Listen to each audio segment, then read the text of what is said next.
بهرنیو دولتي عسکرو په تیرو 2 اونیو کې 161 ملکي وګړو ته مرګ ژوبله اړولې.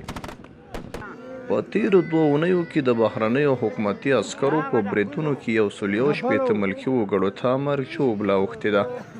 د طالبانو له لوري رسنیو ته په لیږل شوې خبرپاڼه کې ویل شوي په ولسي وګړو د 52 قصدي بریدونو کې 161 تنه ملکي وګړي شهیدان او ټپیان شوي دي.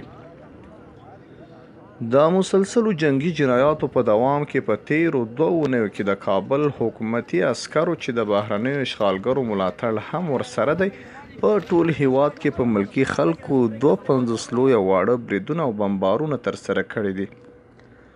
د دغه وحشتونو په لړ کې چې په 19 ولایتونو خوست، کندهار، ننګرهار، میدان وردګ، پروان، هلمند، بلخ، هرات، روزګان، پکتیکا، لغمان، بغلان، زابل، کندوز، پکتیا، تخار، لوګر، بادغیس او فاریاب کې په ملکي خلکو، کورونو، کلي او بازارونو ترسره شوي زموږ ګڼ شمېر هیوادوالو خپل ژوند له لاسه ورکړی. د معلوماتو په اساس په دغه 52 بریدونو کې چې په عامو خلکو شوي د ښځو، ماشومانو، سپین ږیرو او علماو په ګډون زموږ 94 تنه هیوادوال شهیدان، 80 تنه نور ټپیان او 53 تنه له خپلو کورونو رایستل شوي او زندان ته اچول شوي دي. د خبرپاڼې له مخې په دغو بریدونو کې ګڼو خلکو د ځاني زیانونو سربیره ګڼ کورونه او ټولګټې پروژې هم زیانمنې شوي دي. همدا ډول په دغو جنایاتو کې د ملکي خلکو 111 بابه کورونه، 1 باب مسجد، 1 باب کلینیک او 9 بابه دکانونه په بمبارونو، توغندیزو بریدونو او انفجارونو کې نړېدلي او د عامو خلکو 14 اراده جات هم له منځه وړل شوي دي.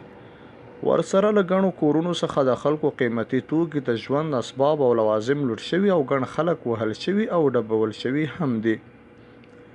طالبانو یو ځل بیا په نړیوالو حقوقي او بشري ادارو غږ کړی چې د ملکي تلفاتو په مخنیوي کې خپل مسؤلیت ادا کړي. اسلامي امارت دغه جنگي جرمونه او بشري جنایات په کلکو ټکو غندي.